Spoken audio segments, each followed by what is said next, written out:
Hello, everyone, and welcome back to another Titan Esports interview. This time, we're interviewing two people, not just one, two people from Imperial Gaming in the Titan Divinity League. This is Imperial Gaming's top laner, NobleBarque, and their 80 carry ParadigmShift. How are you two feeling today?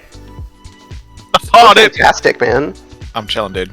How you doing, Paris? I'm doing pretty good. I'm doing really, really well. That's awesome to hear. So let's talk about your team here and the players on your team. So do you guys have any pre-existing synergies? Have you played with your teammates before? Have you two played with each other? What are the kind of the vibes like with this team? You know, we're 4 weeks in to the Divinity League. Well, IG... Oh, my bad. Go for it. Yeah, you go ahead.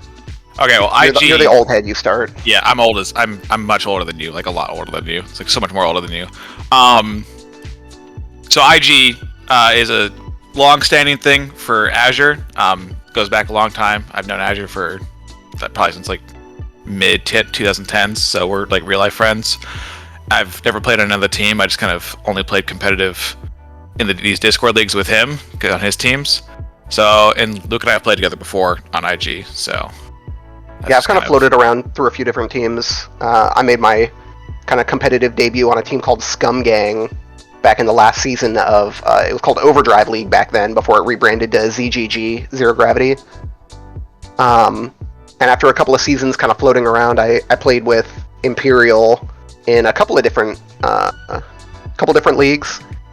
We ended up winning a couple, losing some others in playoffs, which is always fun, but you know, we played together for a long time. As far as the rest of the team, this is my first time playing with Ivar, who is great. He's obviously won plenty of his own leagues. I don't know if I ever actually played in the league that he ran, maybe once or twice. But and then we just got Merc, who I just played with for the first time on Monday. You know, he practiced with Azure a few times, and he was like, "This is the guy for us." We had some scheduling issues with our previous jungler, Dummy. Great guy. Shout out to him. Yeah, shout out Dummy, dude. Shout out Dummy. Also, shout out Feathers really quick for subbing in. But dude, yeah. Super sub Feathers. Dummy, Merc, Feathers, they're all the homies. Super awesome people. Nice. Glad I picked up Merc. But, you know, other than that, Goomba, Azure, and I, we've all played together before, in a variety of different roles. You know, whether Goomba's, or NobleBarque here, I call him Goomba, is top lane or jungle, or I'm mid lane or 80 carry, Azure's mid lane or 80 carry. We tried that one time and it was less than successful, so we kind of going back to what works, but yeah, that's kind of how it works out. Nice. So you guys are 2-2 right now in the standings, and how do you guys feel about the way or at least the place that you're at in the standings right now? You just beat TFF Astronauts, who set up at the very top of Group A, and you started out 0-2. Now you're here at 2-2, so you got those back-to-back wins in previous weeks. How do you guys feel about your spot right now? Well, the first 2 weeks, like, we weren't really scrimming much, if at all, and it was kind of just winging it. I do most of the draft prep and the scouting every week. I do a little report in our Discord. So we have some prep, but we just kind of, between scheduling conflicts and a lot of other things, it just didn't work out the first 2 weeks. Maybe it's a hands diff or, you know, any number of explanations, but the third week felt good with Feathers. And then this fourth week felt like everything just kind of locked in. Like, that was literally our first set together as 5. And we just kind of played what we're good at, and we just absolutely destroyed. Yeah, for me, it felt like we were doing better and better every week as we got more and more used to playing with each other. Like I said, this is my first time ever playing with Ivar, and support 80 carry synergy can be pretty important for how a team works, and Ivar plays a lot differently than a lot of supports that I've played with previously. So it's kind of, you know, I kind of retired from the league scene for like a year, and coming back, it's kind of finding my role in the team is a lot different than what it used to be. The champions that I play are different than what they used to be.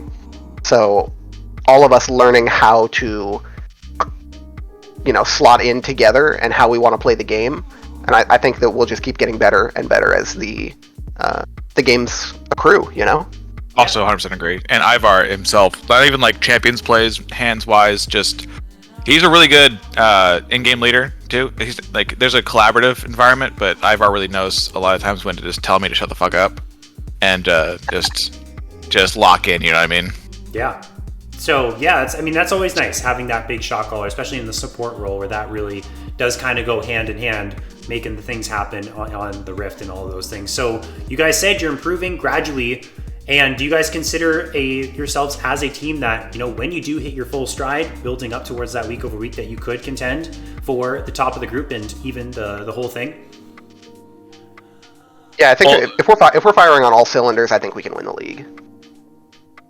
I mean, that's historical too. I mean, I don't always play in multiple leagues in any particular year that I happen to be playing League of Legends. Like, I sometimes take breaks, but usually I'll play in multiple because Azure is a very hyper competitive person, and he's the one who kind of pays for the team entry fees, and he just kind of signs up, the internal IG members for whatever teams they're down for whatever leagues. So that could be Aegis, that could be Titan, that could be BOL, whatever it is.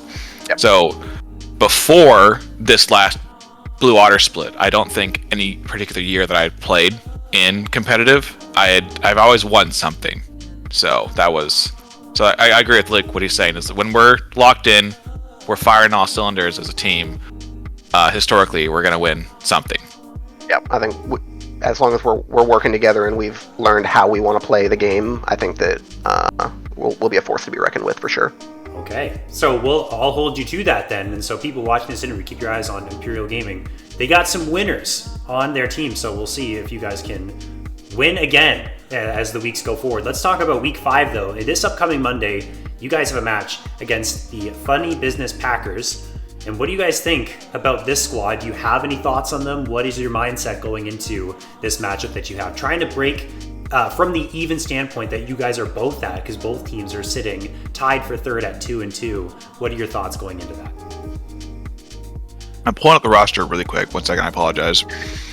You said Funny Business Packers. Funny Business Packers rosters. So I honestly, like I said, I kind of the last league I was in, I ended up getting the win, and then I kind of retired after that. So I'm coming back, and I'm seeing a lot of names that I recognize, and a lot of names that I don't. And to be honest, I don't really recognize any of the names on Funny Business Packers. I don't know how long they've been around the scene or what leagues they played in. But if they're 2-2, they've won some matchups and they've lost some matchups. So they're just like us, and I think that there's no team in this league that we just get to kind of shrug off. I think we got to lock in for every match, and I think every match matters. Yeah, that's why I wanted to look up the roster to see if I recognize any of the names. I usually only familiarize myself with their match history in any particular league, whatever data I've got when we start playing them. But yeah, I haven't looked at them at all. I don't recognize any of these names. But like I said, that they're 2-2. I mean, they're not. They've got blood in them. They can win, right? So I'm gonna treat them like any other people. We're gonna scout them. We're gonna get a plan, and we're gonna bring our A game. So what is that sort of plan? How does that entail? So when you guys are about to play a match and you're preparing for this, kind of break down to me like how that goes. Do you guys scrim at all with certain ideas in mind of what maybe the other team is going to play, and then you kind of prepare picks and scrims for that? Do you just practice what you're good at, sticking to your style? How much do you guys adapt when you scout out a team that you're going to play in the upcoming week? Well, there's definitely a middle ground between, like, this is something that Ivar is also bringing to our culture at IG, imparting some of himself. Mark. Yeah, and Mark too is there's teams can index too hard into, like, I don't know, the traditional example is North Americans will watch Korean solo queue, or they'll watch Korean games, and they'll just, anything Korean is just, we just take it into our own right. But there's a certain element of what do you do good, and like CLG in the past doing triple TP, like promote minion strategies, right? Like, or lane swaps back in the day. There's a lot of different ways you can approach the game that doesn't have to be reactionary. So, but at the end of the day, we're all still down here in Plat. We don't have an infinite champion pool. So historically, you kind of need certain things for each individual person to give yourself the best chance of winning. And not everyone's the strongest on everything. So you just kind of see across all leagues that have posted match histories. Who's drafting what in what order. Where do the leads get generated from? All the what are they willing to blind? All these things go into it, and then you kind of just build up. What they want to do, how we want to approach that with what we can do good, and then you go from there. Yeah, and Goomba's really good about this. I've been on a bunch of different teams, and he definitely does the most intensive draft prep of any teammate that I've had. So he kind of really goes extensively into what they do and what they do well, and I think that really enables us to kind of focus on who on their team do we need to target that can kind of put them on the back foot and enable us to play our strategy to the best. And like you said, and this is something that Merc specifically mentioned, even specifically this week, was that it can be really easy to focus your draft on how do we counter what they're really good at, and put yourself on awkward footing rather than how do we pick what we're really good at and remove them from being able to play stuff that's good against it. Nice. Right? Yeah. So that's good. We get that little insider look into how these teams in the Divinity League, you guys, just as an example, kind of prep for those matches. We're coming up at the end of this interview. You guys, as the last little thing, anyone you want to shout out, teammates, friends, family, before we close? Goomba already mentioned it, but shout out Dummy. He was a great teammate to have for the first couple of weeks, and it's unfortunate that his collegiate Marvel Rivals team ended up dragging him away from us. Great player. He used to be high elo in Smite, so that brought a really interesting perspective to the team.